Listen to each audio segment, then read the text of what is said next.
Hey everybody, welcome to Spiritual Successor, a comedy video game design podcast where we take your lovely, disgusting, awful, wonderful ideas and turn them into the next AAA video games. I am one of your hosts, Blake Rea. And I'm your other host, AJ Hart. Blake, can we be quiet here? I need you to come down.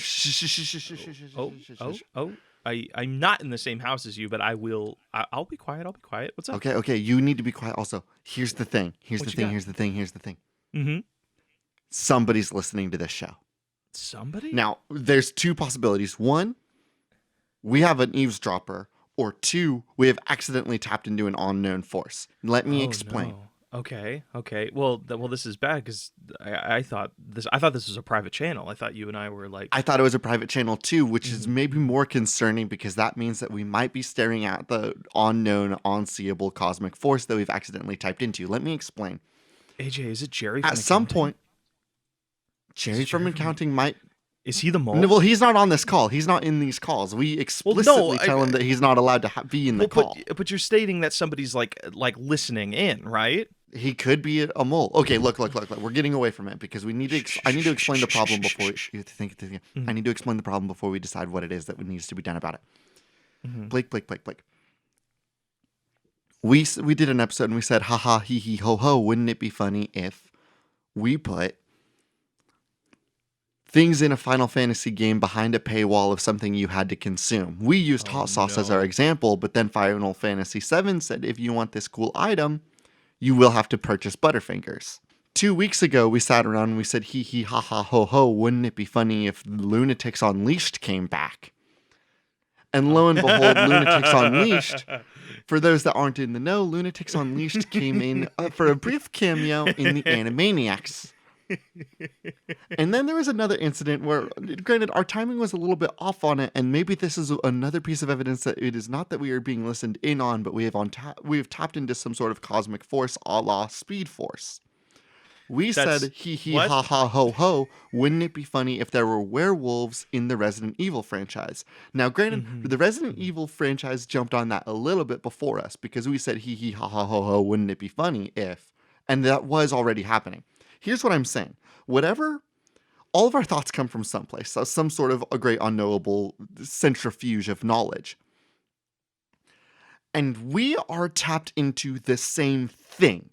The parallel thinking continues to hit the same general directions, Blake. We've tapped into, I think I'm just going to have to call it capitalism force, because it is the unknowable energy of capitalism. It is something that we continue to skirt and accidentally dip our toe in, and we say, hee hee ha ha, Lunatics Unleashed? You have to eat for Final Fantasy? We need to be so fucking careful about what we're doing, because the same horrible knowledge pit that the capitalist and marketing overlords are constantly dipping into to say, Netflix is gonna do this shitty movie. We're canceling this now. Y'all want a show about this? That same shit that makes all of us go, what are they thinking? We're tapped into the same thing. This is a force that is so fucking dangerous, and I don't know what to do with it. But it's there, AJ, and it's with us. And we need to be so careful.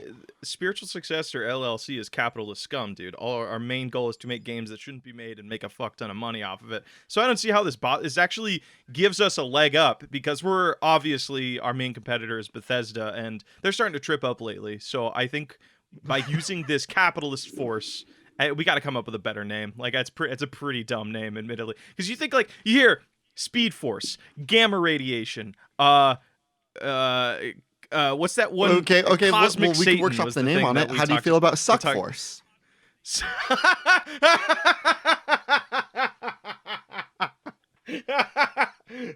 We're tapped into the Succ Force. Alternatively, Suckage with 2 C's.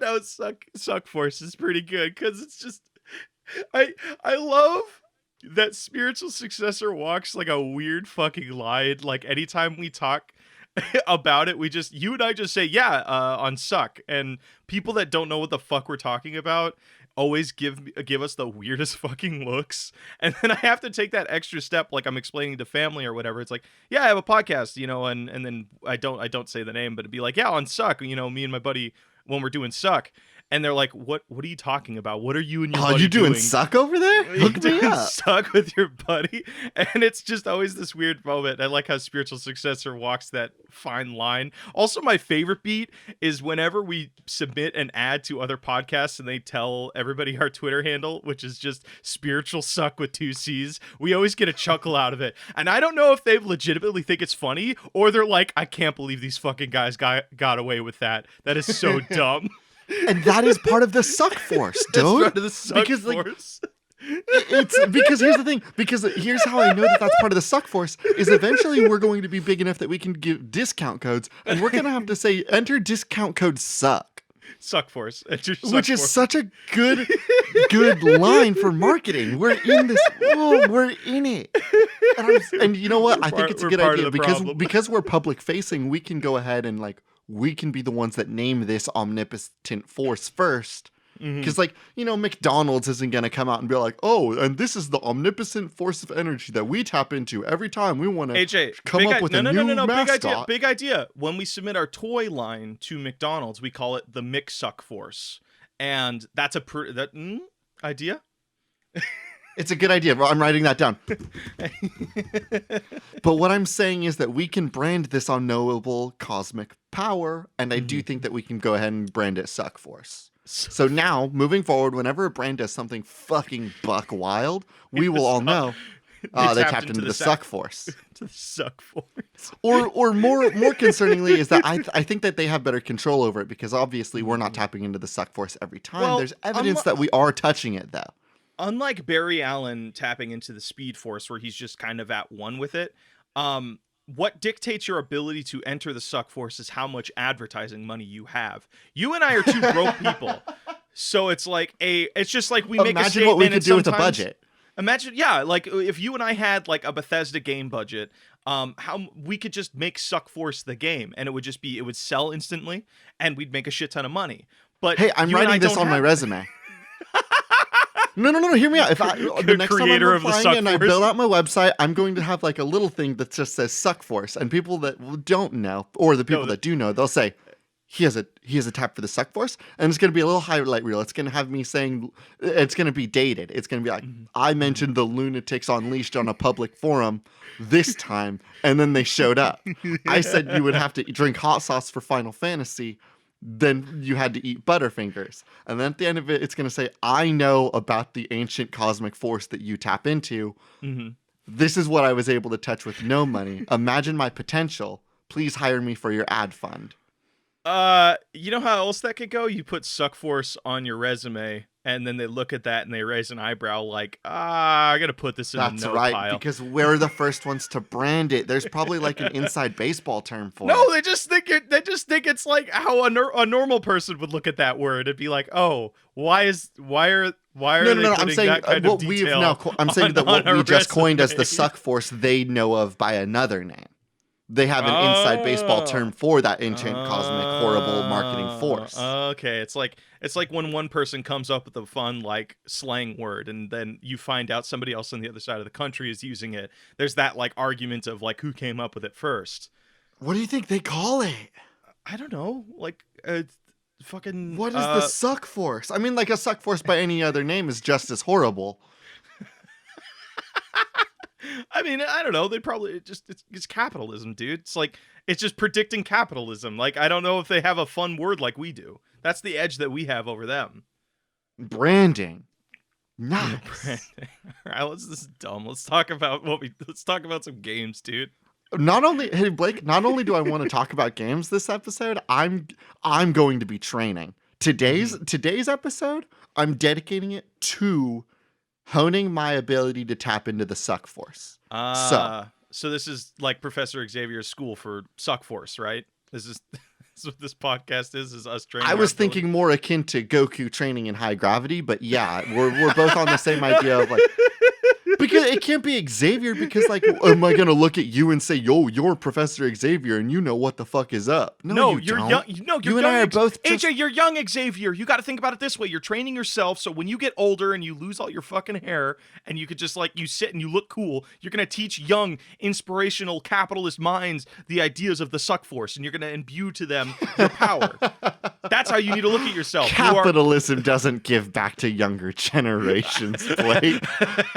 What are you talking about? That's also the idea of Succ Force is like it's just talking about things, making people feel good. But at the end of the day, you're just making money. Like we can say like, hey, Succ Force is about predicting the future and talking about the things that are going to be hot on Netflix and stuff. But at the end of the day, AJ, we're here to make money. We're here to like We're here to make cash money off of our dumb games. All right. Let's go ahead and start doing some video games. Are you losing track of that, AJ? Are you becoming hopeful? Are you realizing capitalism? No. Like I just said, capitalism's. I have another guy. I just didn't realize that you were putting up a front for the public image. I have Jerry from accounting. He'll be happy to be the second guest on the podcast. You can try, but I guarantee he can't tap into the Succ Force like me. I fucking hate that it's called Succ Force. Well, unfortunately, we couldn't think of a better name. It's so perfect, but at the same time, it's so like lewd. Until we find out what the fucking actual real business boys call it, we have to refer to it as the Succ Force. All right, give me a game. We've been talking about Succ Force for too long. All right, I got a video game idea for you. This comes from our Reddit on reddit.com/spiritual_successor. This comes from Reddit user Isan. Got an idea for you boys. A rhythm game. Parappa versus Chance. To keep the title, The Rappa. So really quickly, Parappa is that little pig that likes to rap, right? Parappa the rapper? Or am I No, you're thinking of Peppa Pig that likes to rap. Parappa is a dog. Okay. So what are you thinking, buddy? Because I'm clear. No. I want to. Here's the thing. In my mind, I know of what I think of as Parappa the Rappa, the video game, and I want to know what you thought of when I talked about Parappa the Rappa. You just implied that you were thinking about a pig that liked to rap, and I think you were thinking of Peppa Pig. And I'm very curious about what the video game Peppa the Pig the Rappa looked like to you. Well, I read that and I wasn't surprised because like there's this weird meme fan base of Peppa the Pig, so I was wondering. It would surprise me if there was like an episode where they just decided they wanted to learn rap. And I think that's kind of adorable. Okay, so your immediate thought when you heard Parappa was, oh, the little pig. Blake, did you know that there was a video game called Parappa the Rappa with a little dog that wore a beanie? I have never heard of this before. Here, hold on. Let me pull up an image. Parappa the rapper? What? Yeah. Oh my god. Oh no, I know this guy. I remember seeing this image before. Okay. So I have never played this game before. So we're doing a rhythm game where it's this guy. Actually, this is totally possible. Actually, AJ, you know what I fucking miss? Because it was a huge thing in the 90s with like adventure games. They were like, hey, because adventure games were trying to figure out how to revitalize themselves, and one of the ideas they came up with is like introducing live action actors against like a blue screen that they would then key into the environment. Yeah. So, but I want to take this to like the natural level here. So we have like high budget cameras now. Do you know how like remember when Hatsune Miku was touring and they just like did holograms versions of her and they had like that? What if you do a game that we actually shoot live action footage of Chance the Rapper going against a hologram of Parappa the Rapper, and that's how we shoot the thing. But then I'm trying to figure out how would you incorporate a game element to that, because now also that's the ad tour for this. The two of them are going to be touring across the United States. Hell yeah, and we just call it the Rapper Tour. And it's headlining Parappa and Chance, and they're gonna release like a whole like collabo album together. It's gonna be great. That actually, I don't know how the hell that would go. But I'm really excited to see the re-release and remixed version of Redbone, except it has Parappa the Rappa in it, and he's just so excited to have a bone because he's a dog. It's gonna be dope. Oh god, I haven't listened to. Wait, Redbone AJ, hold on. You're saying Redbone was done by Chance the Rapper? Was it not? It was done by Childish Gambino. Fuck! Damn it, you're right. Oh, fuck. Now Donald Glover's in this game. Now it's just like slowly growing from our mistakes. Oh, fuck. Chance the Rapper's... fuck me. Oh, man, I can't believe I fucking messed up Childish Gambino. Fucking... Okay, we're moving on. No. we gotta come up with a game. So their tour. Okay, we have their touring, and that's how we're gonna drum up support for the game. They're gonna like every city. They're gonna hit up a GameStop, which is we're finally gonna bring GameStop away back. Yeah, we're gonna give them concerts. I mean, a lot of if you go to a GameStop now, a lot of them are kind of empty. So there's but because there's no reason to be there, space. because they can be there digitally. But we can give them. We're going to do a music tour set up with Chance the Rapper and Parappa the Rapper, and they're going to go GameStop to GameStop, doing a tiny set in every single GameStop in every single major city. Dude, that's actually like. I know we were just talking about Succ Force, but that like legit sounds like Succ Force with like just the way the world is right now. Like, Boom. Yeah, they're gonna... Yeah, because, like, we're gonna hit that point where, like, the world's going to start being like, we should get back out into public, and you know who's gonna help that? Parappa the Rapper. Come check out his live set this Saturday at the GameStop. You're right. Oh, you know fuck. what? Like, that is the speed... That is the Succ Force. We're looking at it. So like, funny. we found it. I think people are gonna be so, like, event hungry that even if they don't know who Parappa the Rapper is, they'll be like, "Oh, it's a music festival. I'm gonna go to it." And then they just show up and just see this little animated dog. Like, what the fuck is happening? No, he's absolutely going to be a big deal because this was a Sony exclusive. This is going to be another one of those games that Sony's like, "Oh, we own Parappa the Rapper. We can." I've never heard Let's of put it, him dude. in some GameStop. I'm not assuming I am the standard of like. You know, if I have this knowledge, I'm sure a mass majority of people do. I just like, I don't know if it was as big as maybe, I don't know. Maybe I lived under a rock, but I've never heard under a rock. I never heard play of this Parappa before. the Rapper. I don't know. Maybe this was before my time because I did not have. Well, it was my time, so it should be the same time. Well, you and I grew up. We grew up different, dude. You were a PS4. You were a PlayStation house. I was an Xbox house.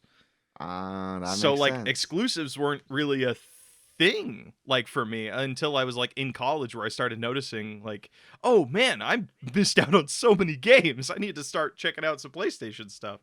All right. So there. You got a video game for me? I do have a video game for you. All right, AJ, in our ever-changing worlds, we're signing deals left and right, and I just wanted to let you know that I got off the phone with Jerry from accounting. He just hooked us up with a deal with ARP 1033. I am not witty enough for a funny name. Tumblr manager. You just bought Tumblr for a couple $1,000s, which was still too much. Can you sell? Yeah, leave it to Jerry to fuck up that deal too. God damn. Can you turn the site around and sell it for a profit?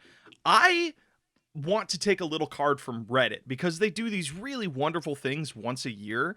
Have you ever seen the thing where it's like you have this giant canvas and everybody can color in 1 pixel of this canvas, and the amount of people that got on group forums and collaborated to build these giant scale images, like there would be 500, 1,000 people being like, okay, these are the pixels we're going to fill in to make one giant image together. How can we take that energy and apply it to Tumblr, where it becomes a gamified group effort to make that page good? Okay, so a collaborate. I would argue that that's maybe how Tumblr already works with text posts. I think that everybody's in there trying to collaborate and make their funniest line so that they can make a funnier line. Mm-hmm. And I think Tumblr already has that a little bit. I would like but to we want to get a little bit more granular. You want to get to like a visual collaboration. So what if you can... What if we do something where on Tumblr you can only save it? Because what I like to use on Tumblr for is I'll go through and I'll try to find like lock screens to use. Like that's like a big thing that I'll end up doing. Or I'll find reference photos for a fantasy thing that I want to do. What if we expand Tumblr and say that the only way that you can save or share somebody's image is if you add something to the image file? Explain. What do you mean? So I see a really, really cool photo of Give me something. Give me something to have a photo of. I don't want to do improv. You do it for me. 02. There you go. Okay, I see a really 02. cool image of 02. She's in her cool mech She's suit, got the I sweet guess. fucking But admiral I'm like, jacket on, this is like a the one dope. that's draped over her shoulders. Yes, where she has the big hat. Yeah. And I'm like, I want to reblog this so that I can show all my cool friends. And then Tumblr says, up. You need to add something to this image before you can share it to all of your friends. And so if I go to hit the reblog button, then the photo comes up on my screen and it says, draw something. And I'm like, okay, what would make this image cooler? And then I draw that cool S that I drew in high school all the time. And I'm like, fuck yeah. The universal now S. it's Yeah. the universal cool S. So now it's like a cool photo of 02. And then on the top right, it's got a cool S. And then I share it to all of my cool friends on the internet. And then you see it and you think to yourself, I would also like to share this to my cool friends on the internet. So you go to reblog it on tumblr.com, but you have to add something to the image. What would you add to an image of 02 with a cool S on it?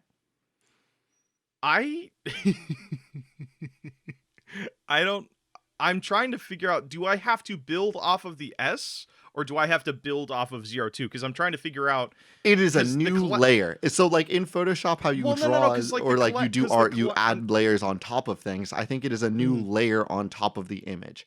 If you're very clever and talented, you could potentially add onto the 02 image. Maybe make 02 a little bit smaller and give yourself more canvas space. Or you can just slap a couple stickers on it and call it good.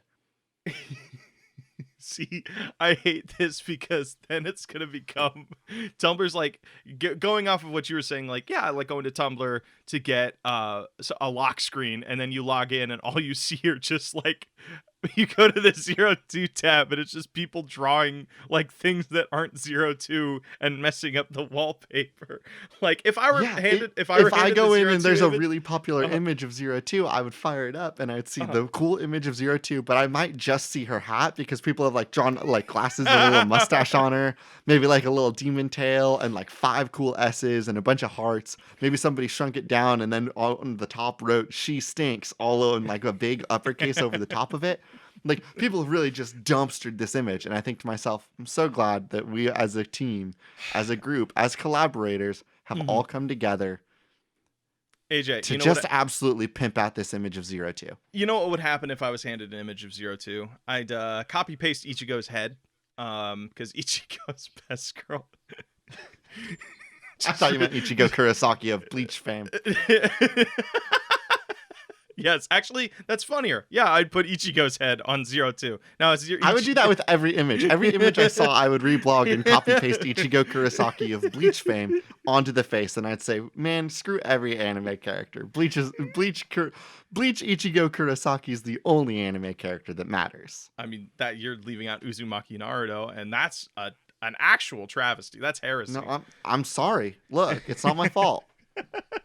So when you download these images, can you get the original or is it just whatever new image you made? It is a mandatory collaboration. Interesting. Okay. This solves 2 problems. 1, we know that we will always be collaborating to create better art. 2, there will be no more art thievery because you will always have to add on to something. Okay, I like that. Now I know what you're wondering. Well, how do we make sure that people add a decent amount of art to the image? Every time you try to reblog or save something, you are randomly generated an amount of screen space that you must cover up. So and it will be random. You'll never know how much screen space you can do. So it's not like people can just be like, "Oh, I'm gonna leave a watermark every single time." Like the algorithm will be like, "You didn't use enough air quote ink." I have an idea for you. There's going to be 2 versions of every image. Oh, hold on, let me rephrase that.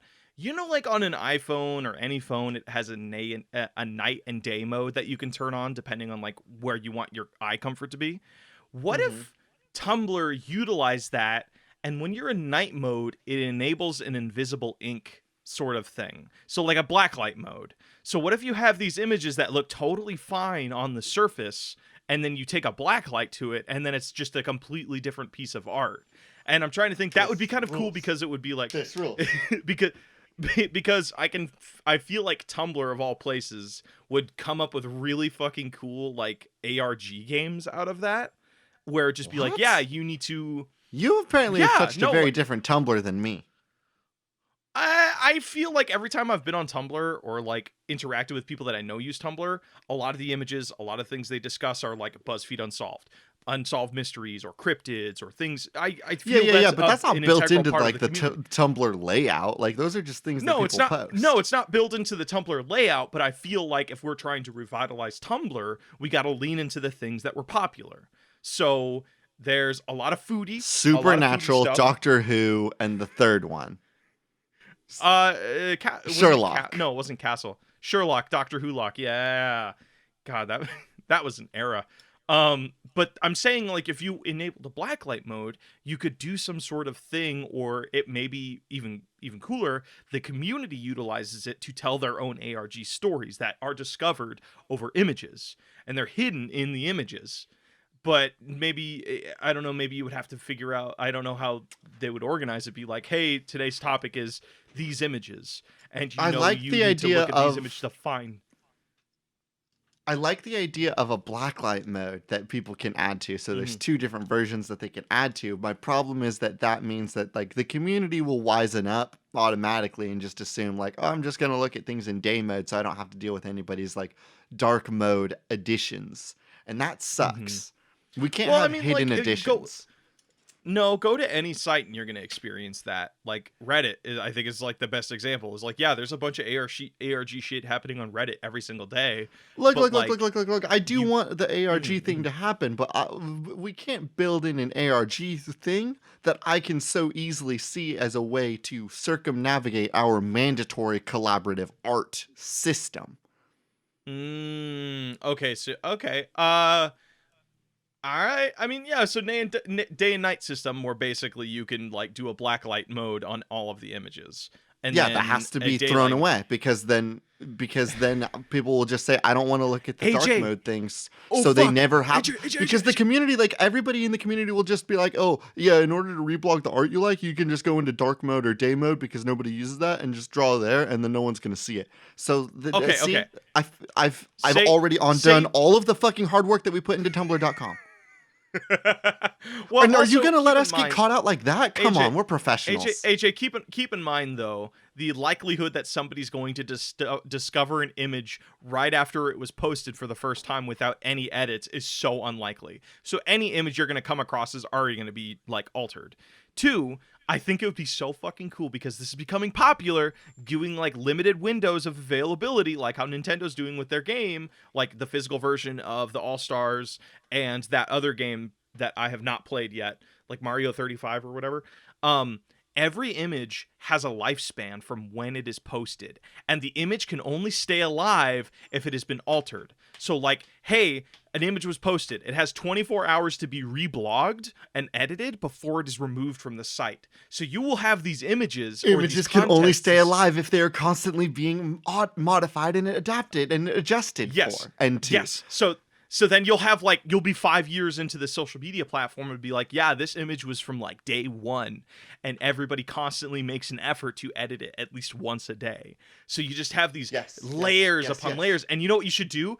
After like the first year, we unlock this ability to where you can see every layer that was ever posted. So you can like look at an image and then you can slide away to see like what layers were added. So you have like an image that is completely caked in new additions that you don't even know what the original image is anymore. So you have to like you can't save the original image, but you can see all of the different layers that were added to it. This is very So good. it creates this very like Here's my this big one desire to problem be I'm present. realizing right now, Blake. What's up? This isn't a game. This is I an would argue. I think experience, which is fine. I'm all Mhm. for an experience, but why don't we go ahead and put a pin in Mhm. it and move on to, our bread and butter around here? I'm Okay, all concerned right. that If we this come back this to this, little experiment is we'll not going discuss a to help me point train system. for the Speed Force, or not Speed Force. I keep messing it up. Why do we name Mhm. it with an S? I'm worried that this isn't going to help me tap into the Succ Force. The Succ voice. Okay, if we come back to it, we'll add a point system to where like basically whenever you're posting, you earn some sort of ability or whatever. maybe to take away other people's edits or maybe add your own to other successful posts or whatever, like something like that. All right, you have a game idea? This submission comes from Alleycat at Millennium Hoo Ha. The new Kirby game is out, and it's the dark, gritty reboot that nobody asked for. I have incredible news. I have one little word that is going to change Kirby. Flip it on its side and change everything. Pray tell. Teeth. Teeth? Yes. So you're saying a teeth. Interesting. I'm saying take Kirby, a being that we know inhales things, swallows them, gains their power. And think about Kirby and how much all of him changes the second you put teeth in his gob. I'm just picturing, like, the opening scene is him at the doctor, and he's like, you have swallowed so much food without chewing throughout your entire life, it has done irreparable damage to your body. Here are some, like, he hands Kirby some of those cheap vampire plastic teeth. And now Kirby goes through a whole normal-ass Kirby game, but anytime he sucks something in, he just fucking chews them, and, like, pixelated blood goes everywhere. It's just fucking, I'm very interested in Kirby with vampire teeth. That is much more grisly. Might I propose one thing, though? Instead of it being a doctor-prescribed teeth setup, Kirby, as we all know, is a baby. Oh, God, what if our little gobby is teething? Our little goo ball, God. he's teething. Oh, he's discovering that he can chew. And he loves it. And he's gnash, like so into this. And tear. Kirby rip and tear. Rip and tear. Chew and gnash. Okay, so Kirby we got to talk about something with teeth. We got to talk about something. So one Go of on. the core gameplays of Kirby is sucking in enemies and obtaining their powers. I feel like that, because they can be spit back up, I feel that implies that if they are chewed to death, that they don't come back. So Nope. how You're correct in that assumption.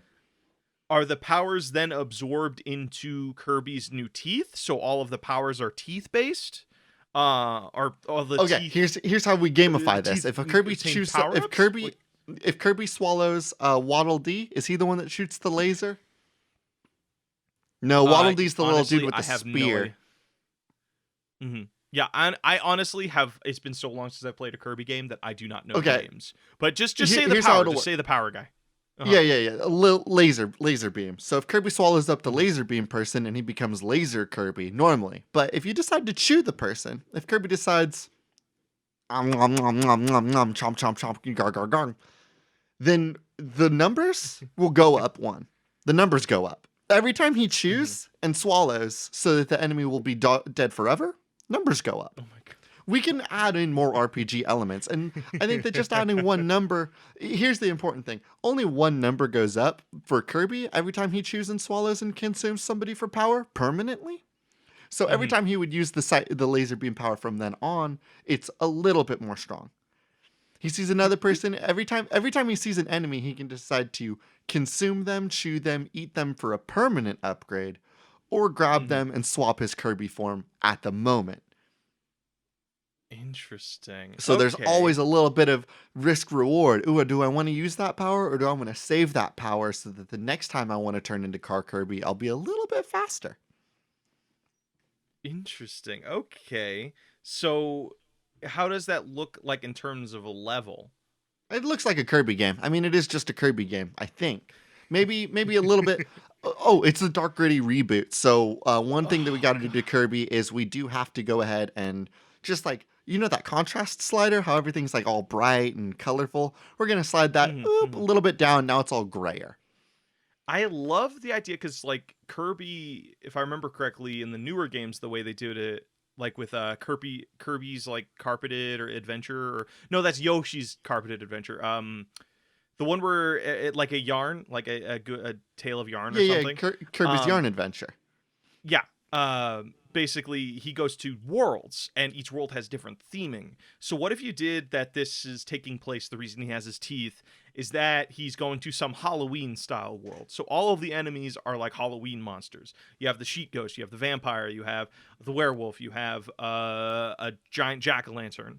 And those are the enemies he's going against. That's why it's a little bit more gritty. That's why it's a little bit more serious. And remember, I have not seen the series, but I know you and I always constantly bring it up in conversation where we're like, man, one day we should watch Monogatari, because like there's that scene where the dude's getting killed, but they basically turn his blood into like this neon like pink art thing. Yeah, that fight scene looks dope. That where, yeah, I have no idea why they're fighting. But, the blood is colorful neon colors. So Kirby takes a bite out of somebody, and there's like a blood splatter, but the blood splatter is so vibrant and fun looking. Yeah, like he just bit into a juicy starburst, and it just explodes everywhere. Yes, This might be a little bit too morbid. But no, because it's going to look so nice, right? Because Kirby's going to suck somebody up, and then you're going to press the chew button, and like a wonderful like little paint splash of color is going to spurt out of Kirby's mouth, and it's going to be like neon and fun colored, and you're going to hear like such a satisfying crunch every time you hit that crunch button. Different enemies have different health bars, so you'll have to mash that crush button a little bit more. First couple enemies, maybe you only have to hit the chew button 2 times. By the time you hit late game, you suck somebody in. It's like a quick time event. Crunch, crunch, crunch, crunch, crunch, crunch, crunch, crunch. This might be a little bit more complicated than most Kirby games are, but would you do a thing where certain enemies can only be chewed by certain types of teeth? Like you have to defeat the laser boy, you need to make sure you have the stone guy chewed up in your mouth. Because like it would be wood, because electricity can't go through wood, so you can't like. Yeah, you have to be wood. Wood Kirby is the only Kirby that can chew electricity. So yeah, then maybe I like something that. Like that. Okay. And then the other thing I was saying that might be too morbid, but what if there was like a Splatoon aesthetic where like one of the score, or one of the things that contributes to your score is how much you paint the level with neon blood. That will control how much Kirby dances at the end. Oh yeah, there you go. Because and it's like a pretty. And what I love about this is like then for the player, you think it's so fun and colorful and wonderful. Look at Kirby, he's dancing. But to the other inhabitants of Dreamland, they see a absolute murderous chewing machine. All it knows is to consume, chew, and gain power. And it's just covered in blood. Blood's everywhere, and it's doing a little dance, doing cartwheels and backflips. All of the cutscenes take place from like the villagers' perspectives of just like watching this fucking pink blob covered in the blood of their people, just ripping and tearing their way across the landscape. And what's incredible is Kirby's always been like one of those games where like it's about a cute little puffball that's fighting like these really like over the top horrifying monsters, right? Like the final bosses of those games are really spooky looking. It's why Meta Knight is another Star Warrior, and he's all like sorted out, kitted out, ready to fight an inhabitant of darkness. What if Meta Knight looks at Kirby, and Meta Knight with his cool sword and armor looks at Kirby and is just like, Jesus Christ, nothing can stop. He's found out how to chew. Nothing can stop him. Thank God he's on our side. And Kirby's just running through.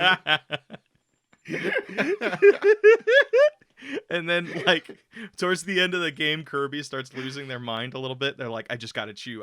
It's a sensation I can't control. I need to chew on anything. And then, like, one of the big fights is like he's going up against who's the guy with the hammer, the big penguin?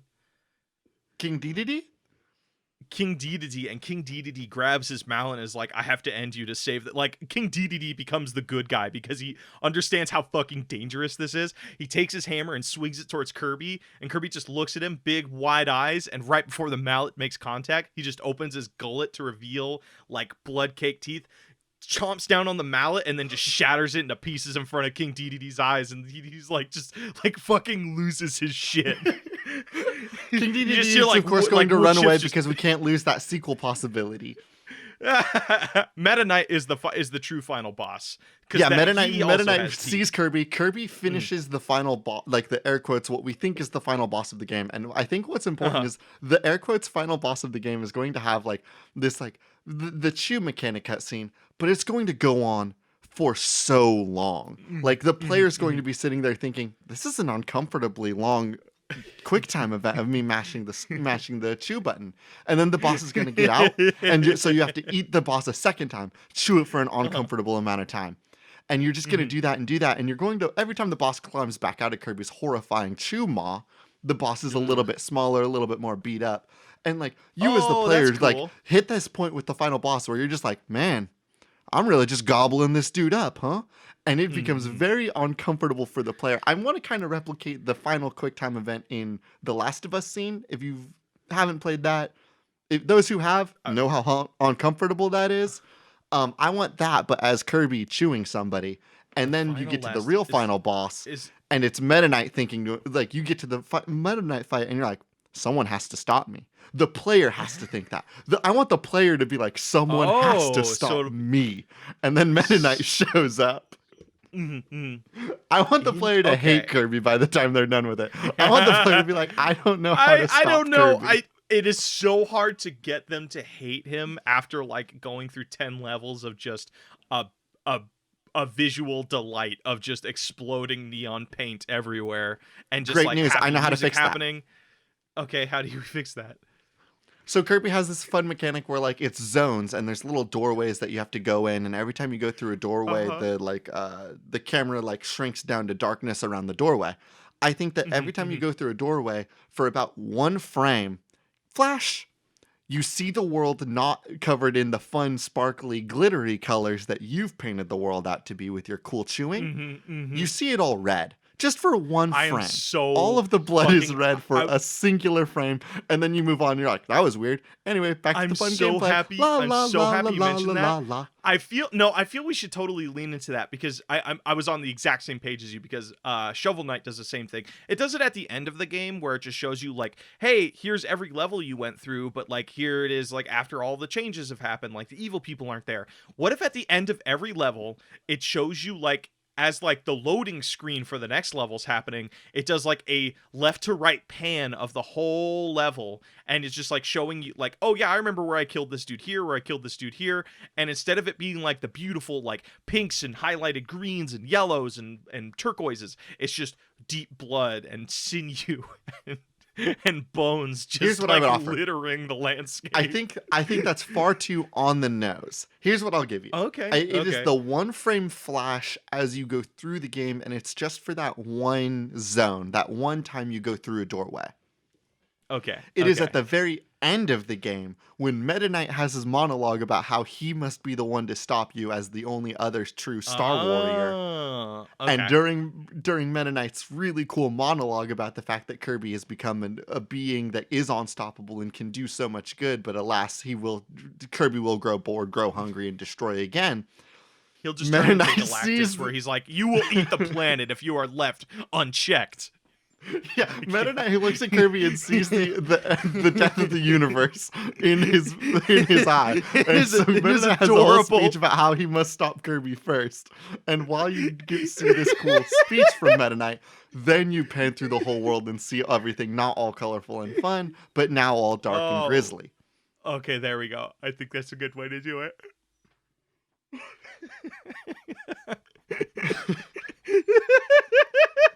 This is very gruesome, and I love it.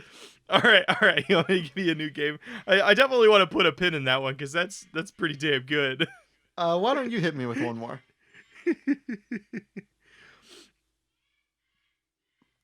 All right, this one comes to us on our email from Deacon Stott?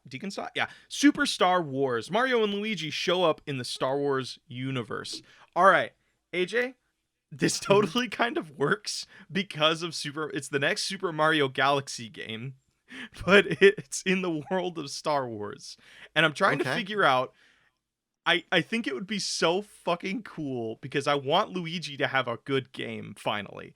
Mario You're really going to say that in front of right here in front of my copy of Luigi's Mansion? I I'm sorry. One game series when Mario has I don't know fucking how many. Tough, Okay. tough. All Get right. over it. Okay, you want to give Luigi a second game franchise. Okay. So Luigi. I mean, I'm not saying it needs to be a new franchise, but it could be the next thing in the in the Star Wars galaxy, in the Super Mario Galaxy series. That way, we have like a little bit of a basis. Like each planet is planets from the Star Wars world. So you have like Tatooine could be its own little starter world. But the thing I want to do is like narratively is I think Mario should enter the dark side and Luigi should be like taking over to try and bring his brother back from the dark side.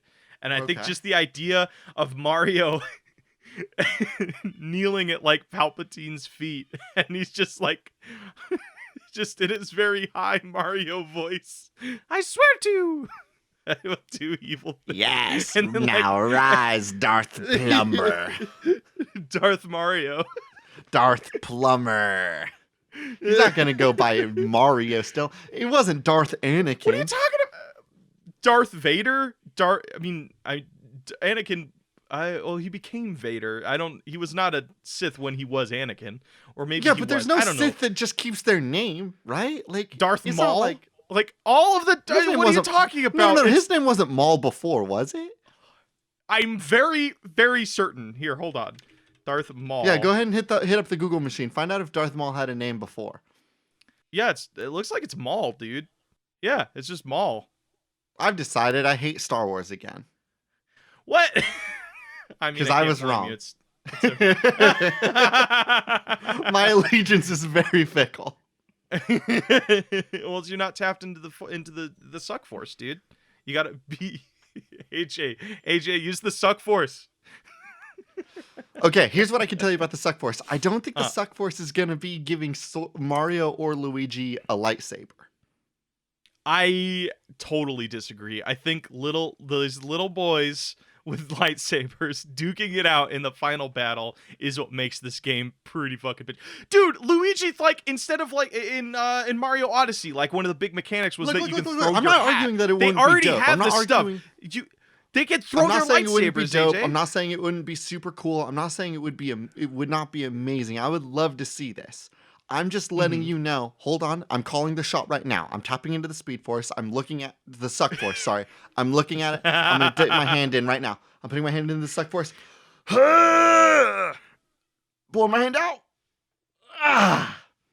So, I don't have Mario and Luigi with swords. I do have Mario and Luigi fighting each other in a Mario RPG game in the near future. Maybe when we get Year of Luigi 2, they'll give us another Mario Brothers RPG game. I see them fighting in that one, but no swords. I'm sorry to tell you that much. You can't do a Star Wars series and be like, hey, they're not gonna have lightsabers. Like, you know what series didn't have lightsabers in it? The Star Wars Christmas specials. There was a lot more wrong with it other than the lightsabers. But No, it was mostly the lightsabers, lightsabers that were bad about that one, actually.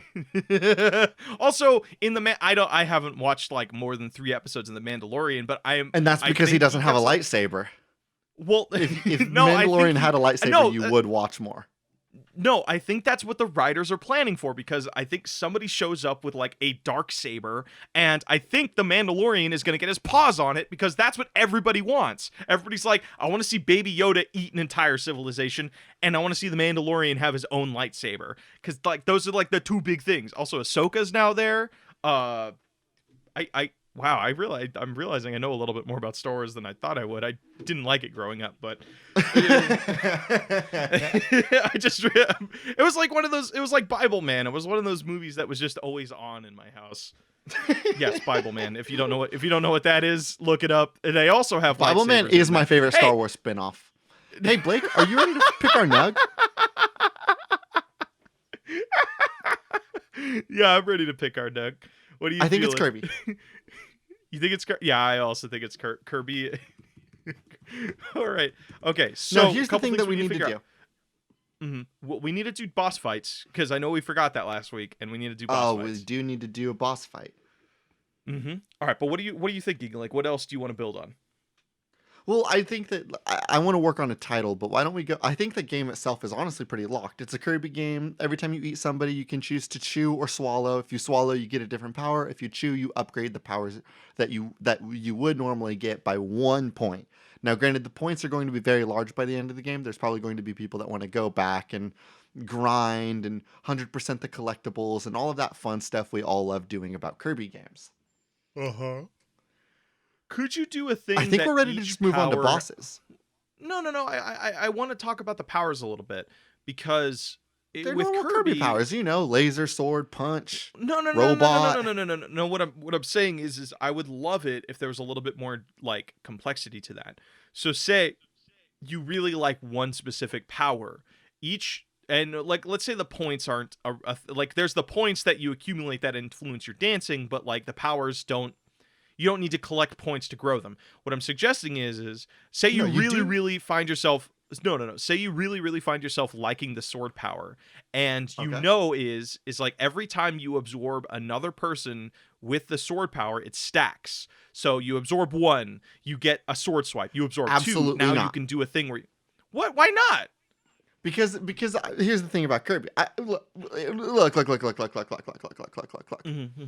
I don't want people to just pick one power and steamroll the game. I want people to know. I want to incentivize the fact we have this incredibly cool chewing mechanic, and I want that to be the gimmick of the game. I want people to consciously. I want players to always be thinking: do I steal this person's power, or do I chew them and rack up the blood points so that I have a fun dance at the end? That's the other thing. You need to be racking up the blood points by chewing, so that you can dance at the end. I have a solution for you. So I'm playing Doom Eternal Ancient Gods right now, and one of my favorite loops of that game is like in 1 minute I could have max health, max shields, max ammo. Within like a 15-second, 20-second engagement, I'm no shields, no health, no ammo. And just that constant like give and take of power and ability was really addicting. So I say we keep the stack ability, but if you get hit once, you lose everything you've got. So then it is constantly, you're constantly getting hit and barraged by enemies, so it's really hard to get to that stack ability, but if you manage to get it, it is super satisfying because you're like, oh fuck, I beat this challenge and now I have these 3 stacks, and that feels super satisfying. But you are constantly getting hit. So like it takes training, it takes time. It's like a very brutal game where you're not always on top, because like that's the thing I always felt when I play Kirby games is like they are admittedly fairly easy. Yeah, they're a baby game for babies. It's like we love them. Yeah, we love Kirby, but it's a kids game. They're great. So what if you turn that into just a constant I feel if you're gonna make it brutal, you want to turn Kirby into Hollow Knight, make it a really tough little platformer action game. Yeah, a tough platformer that is like you could be on top of the world 1 second, and then oh fuck, it turns out I have no powers because I got hit by the boss. Now I need to chew on a little enemy, and so you're constantly getting the chews in like you want, and there's a lot of blood that comes with that, and that gets you points. But you could lose that power almost immediately. And that makes the boss fights way fucking cool, because what you're going to have then is you have the boss fight going on, and you can walk in with like, yeah, I have 3 stacks of the electric power, and it's going to fucking give me a great head start in this boss match. But it's a wood boss. Yeah, or, regardless, is you will then have little sub-enemies in the middle of the boss fight, which make every boss fight much more challenging. So be like, hey, I have to mind myself against the boss, but I also have to remember there's a bunch of little laser dudes running around at the bottom of the screen. So, like, it just makes it way harder. And say you get hit once by the boss, guess what? Now you need to go to one of the little dudes at the bottom, absorb their power, and then use it against the boss. So it's this constant like give and take. And also because there's a constant give and take, you know what that means? Constant blood. There's constantly neon, if we're neon using blood it as flying across the screen. If you want to use stacking as a tool to escalate the character's general power and confidence so that we can catch them, so that they have to maneuver elsewhere, I'm in. I just wanted to make sure that we didn't accidentally build a speedrunning system into our own game. yes, and then also like I totally get where you're coming from, because like if we were to do this thing where it's just like, oh, I found one power that works for me and it's really nice and it Exactly. The allows me thesis of our to game is destroy that everything. Kirby's learned to chew, and that has created a being that is the inevitable heat death of the universe. Mhm. And we need to make sure Mhm. that our player interacts with that gimmick and thesis statement. Or you can also do a thing too that would be kind of cool.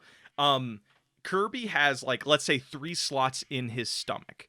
You do a thing where he chews up one enemy, and it's the sword character. Okay, a tier 1 sword. He gets into the next area, and there's a flame guy. Okay, he chews the sword. He chews the Kirby's flame powers guy, are and that's evolving, at and he can toggle between 3 yes. options. Well, Okay, I'm in it. I was thinking they combine. I think they combine. So he has a flaming sword, and then he absorbs the hammer thing. So now he basically dual wields a hammer and a sword. And of course, if he gets hits once, he loses everything that's in his stomach. And Oh, then you do okay. that just so it's just like increases the playability, increases the satisfying nature of like, oh man, I somehow managed to not get hit and stacked up to 3 things in my stomach. I'm fucking all powerful. You walk into the next board, and bam, you get hit once. It's like, oh, now I'm starting again and I gotta chew up some enemies. So you're constantly chewing, you're constantly like trying out different power combinations. Okay. And there you go. There you go. All right, let's talk about And some maybe what bosses then. okay. Let's look at our Discord. For those of you that don't know, if you are signed on to our Patreon, you get access to our Patreon Discord, and in there we have a channel where people can submit their own bosses. Bosses like this one from Gazer, a battle Muppet. Now, I love this idea of like what we could definitely do with this boss, especially with like Kirby's fun aesthetic and look. You express the idea of Mhm, like this is a bit of like a Halloween Town vibe, right? It's a lot mhm, of crazy, kooky enemies, and that's kind of been the MO of the Kirby games for a long time, is crazy, kooky mhm, monsters. What mhm. if there is a giant puppet, like a giant Muppet puppet that you fight for like the Do you first st- round until and do you you start to see? notice, oh wait a minute, if I use Kirby's Suck power, I kind of notice that like the fabric on him moves. And you realize that if you beat the absolute tar out of Ooh. the Muppet, you can then suck and you position yourself in the right spot. You can go ahead and suck the Muppet right off the hand of the guy, chew that Muppet up, eat it, consume it for power. But what's this? The hand is left over. That's crazy. And then you realize that the boss is much, much bigger than you originally thought. And that's kind of going to be the next 2 worlds, is continuing to fight this Mhm. super giant person. It's a skeleton. It Yes, has to it be will. like a Yes, it will be a skeleton. giant skeleton, and I think that each time, each zone thereafter would be Kirby kind of grabbing, seeing one of the bones, and you inhale that Uh-huh. bone, and then you chew and break and crush that bone up, Be and then you You move know, on be to the bitching. next piece of the bone. What if it's not like a bone? How we think of? Do you remember those? They were used in arts and crafts. They were like the metal wire that has the fuzz on it. Oh It's yeah, yeah. What if it's like that's the skeleton? That's what the skeleton's made out of. Because like I'm Kirby interested in in the that, but I'm also interested in or the sound effect of Kirby breaking bone when he chews. I mean, you could do the same sound effect, but then again, yeah, you're right. Like the idea of seeing actual skeleton hand is definitely more impactful than seeing a Yeah, a giant skeleton crap. hand, and then the rest of the level is you breaking down piece by piece that whole skeleton. So by the end of the next 2 levels, like you've done this boss fight, and then like it's the kind of the beginning of the air quotes world or zone, and so by the end of it, Kirby is left consuming a 500-foot tall Uh-huh. skeleton monster. Hey, this is gonna be really morbid. So Yeah. gore warning for those listening. What if the boss starts off as just a regular giant human, and No, each level you're no, I just see where you're going, no and I stick. refuse. No, you don't like the idea of it. Just you're slowly taking layer off of this Nope. dude. It's a Muppet being piloted by a giant skeleton, and that's as far as I'm going because again, I don't want to peel off the veneer of the horror until the end. I want it to feel kind of like a Kirby game, just to like palette it down. Oh, fun sparkles, and then you see that one frame when you go into loading zones where you're like, Mhm. now Well, hold on, whoa, ba, ba, ba. I would argue a skeleton is pretty fucking pretty horrific. So you're Yeah, that's saying fair. it's cartoony horror until you realize it's real horror, like between Yes. levels.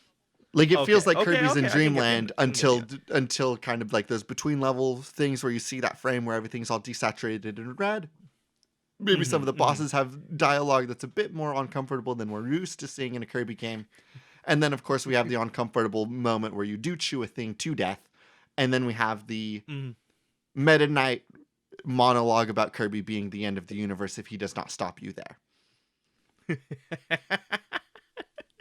I have another one that's pretty Okay, kind of what's your like boss deathly fight? based. This one comes to us from Connor Rain, and they just say corpse husband, and that got me thinking it would be so fucking cool if you get into a boss fight and it's just like this Halloween themed wedding where you have like this couple and you're fighting two bosses at once basically. So like these two people that are getting married, so it's the corpse husband and their partner. And that's the level. So it's like you like maybe the motivation is because Kirby's motivations are always weird. Like I forget what game it is, but he's just like, I'm hungry, so I'm gonna go on an adventure to go find some cake. What if he just shows up at this wedding to eat this wedding cake, and these two poor couple that's getting married is just defending their cake, so this little ravenous fucking goblin doesn't eat it. And Yeah. so you and then you find out, it's like a zombie husband and their partner. Um, I love that. A little two-phase boss fight, because the first phase is like a little objective thing where you're trying to get the little cake, and then the second fight is the corpse husband absolutely trying to wreck your whole thing. And Just then the destroy third that phase little is that little pink puffball. And then like, it'd be kind of cool is I'm like a sucker. I think Luigi's Mansion did it where you're going up against like two people getting married, but it's like, actually no, it's not two people getting married. You go into a ballroom and a bunch of the ghosts are dancing throughout the fight. And it would be just kind of cool if you have this couple that's getting married, they're just like all of their fighting moves relate to like a wedding waltz or something like that. Like they're all of their attacks are dance based, which feels kind of very kooky, Kirby, cutesy sort of vibe. Yeah, I like that. All right. Yeah, these are some decent boss fights. Are you ready to talk about a name? I am ready to talk about a name. All right, I got one. I've got an idea. How do you feel about Kirby more than you can chew? More than you can chew. That's pretty good. It's a little bit long. I feel like we need something that has a little bit more bite to it. All right. Kirby bite out of crime. Bite out, but he's not biting out of any crime. He's committing the crime. Biting into crime or crime. Let's look at some other Kirby names. Okay. We've got Kirby Superstar, Kirby Dreamland 3, Kirby Nightmare in Dreamland, Kirby Air Ride, Kirby Canvas Curse, Kirby Superstar Ultra, Kirby AJ. Triple Deluxe, Kirby Fighters AJ. Deluxe. Kirby is the Nightmare in Dreamland. This time he is, yeah. I don't know. I feel like you need something like bloody, teeth, mashing, bone, something like that. Kirby game names. I think, well, we don't want to nail it too hard on the head. I think that there's some good terminology that we could get with like bite or chew. I think Nash is a little grisly for our Kirby aesthetic. Okay, that's fair. That's fair. Ooh, what about like last bite? Like the last because like a lot of people when they think Kirby, he does eat things. So like saying bite kind of fits. So bite's a word that we can slide in, no problem. AJ, Kirby, the last meal. Kirby Last Meal's not bad, but that does feel a little bit like, is this the final Kirby game? I don't know. I feel like there's two endings to this game. Maybe there's a thing. The Meta Knight fight will be so incredibly difficult. I'm thinking like, you know how like you'll play video games that have like an unwinnable boss fight at the very beginning of the game. Yeah, like Devil May Cry 5. Yeah. Like Devil May Cry 5. Yeah, it is possible to beat it, but it is so very, very difficult. This game will have a boss fight like that for Meta Knight. It will be an almost unwinnable boss fight. Ooh. Because again, somebody has to put you down, and the player's going to feel that. Ooh. Okay. Ooh. Oh, it'd be a fun one too. Kirby Munch Crunch. Kirby Munch Crunch. Super. Oh, here you go. Kirby Super Munch Crunch. or ultimate or ult. What? Hey, wait! I've got a couple games over here. I've got 3 games in a row that have the word deluxe in it. So might I propose Kirby Munch Crunch Deluxe? Yes, exactly. Yes. That's the name. Hell Kirby yeah! Good job. Munch Fuck Crunch yeah. Deluxe. Crunch There Deluxe. it is. That's a video game. Feels cutesy, and you like look at the art, and it's just all. It's going to look like a normal blood. Kirby thing, except he has teeth. Except, yeah. Maybe his angry eyes. Maybe you use the angry eyes that he got and then teeth. Oh, I'm so excited. All right, that's a game, dude. We ready for patch notes? Let's go to patch notes. Hey, everybody, and welcome to Patch Notes. This week, we want to bring to light a couple of things we found and a couple of links towards some really good causes that we would love to share with you all. One of the first ones I want to bring up is on GoFundMe. It's the Housing for Homeless Trans Indigenous Community. Basically, it's a big charity page dedicated towards helping out Indigenous transgender youth and adults across the country. Helping them out with homelessness and just kind of taking them out of unsafe situations. And it's a GoFundMe I believe in, and especially right now with Thanksgiving was this week, and that's it might be like for a lot of us it's like, oh, that's the time of pie and food and family, but for a lot of people it's a time of mourning and remembrance, and I think that's something I think we need to be more informed about. So go ahead and check out that GoFundMe. Has a lot of good info on there. And while we're on that topic, I also wanted to go ahead and kick out that if you've got a little bit more money to spare, the Native American Rights Fund is always accepting donations. They're a rights fund that has provided legal assistance to Native American tribes, organizations, and individuals nationwide. They've helped out on a lot of civil cases. They've helped out on a lot of legal battles to help secure Native rights, especially within tribes. So all these communities are definitely looking for help. I know that COVID was a really, really rough time for a lot of those communities. And I know that, again, like Blake mentioned, Thanksgiving is a weird holiday.